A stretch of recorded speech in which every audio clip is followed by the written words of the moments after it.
भारत और पाकिस्तान का युद्ध रुकने के बाद कुछ लोग कह रहे हैं ऐसा क्यों किया, मोदी जी कमजोर पड़ गए।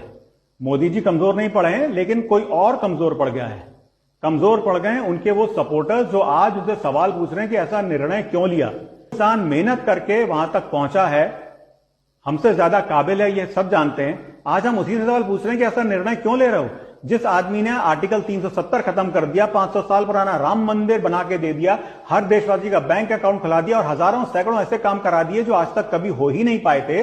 आज अगर वो इंसान कुछ निर्णय ले रहा है तो उनके सपोर्टर्स ही उनसे पलट के पूछते हैं ऐसा क्यों कर रहे हो। जब मोदी जी ने 500 साल पुराना राम मंदिर बनाया था, उन्होंने कहा था मुझे लोकसभा में 400 सीट दिला दो। हम सपोर्टर्स ने उनकी सरकार को माइनॉरिटी में कर दिया।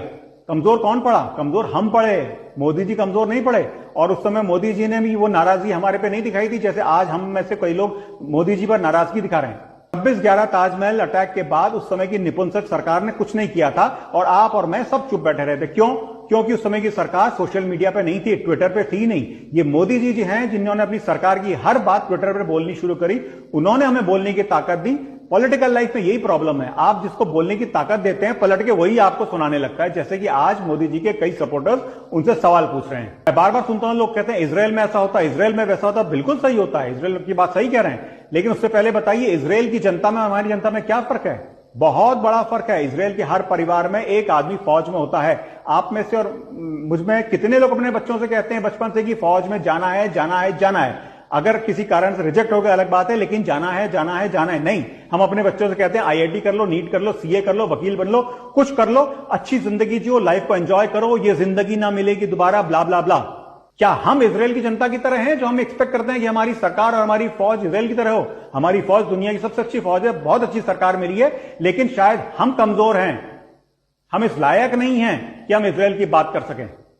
अपने बच्चों को फौज में भेजेंगे आप? जब अगर पाकिस्तान ऑक्युपाइड कश्मीर में फौज जाती है तो आपको क्या लगता है वहां के लोग स्वागत करेंगे? वो कश्मीर जो हमारे पास 75 साल से है, वहां जब हमारी आर्मी को ऑपरेशन करती है तो वहां के कश्मीरी लोग उन पर पत्थर मारा करते थे। जब हमारी फौज पाकिस्तान ऑक्युपाइड कश्मीर में जाएगी तो वहां के लोग हमारे फौजियों को नहीं मारेंगे। कौन मरेगा? दूसरे का बेटा मरेगा, दूसरे का भाई, दूसरे का पति मरेगा, क्योंकि हम अपने बच्चों को तो इंजीनियर, डॉक्टर, सीए, वकील बना के जिंदगी ना मिलेगी दोबारा एंजॉय करवा रहे हैं। पहले अपने बेटे को फौज में भेजिए, उसके बाद सवाल पूछिएगा और उसके बाद कहिएगा कि कश्मीर में पीओके में घुस जाओ। अपने हिस्से का काम तो कर लो। जो दूसरा आदमी अपने हिस्से का काम कर रहा है, करके दिखा रहा है कि मैं कर सकता हूं, उसको करने तो दो। कमजोर मोदी जी नहीं है, कमजोर हैं उनके supporters. I stand by my prime minister, I stand by my government. मुझे विश्वास है कि मेरे प्रधानमंत्री और सरकार ने जो निर्णय लिया है वो भारत के लिए अच्छा ही होगा।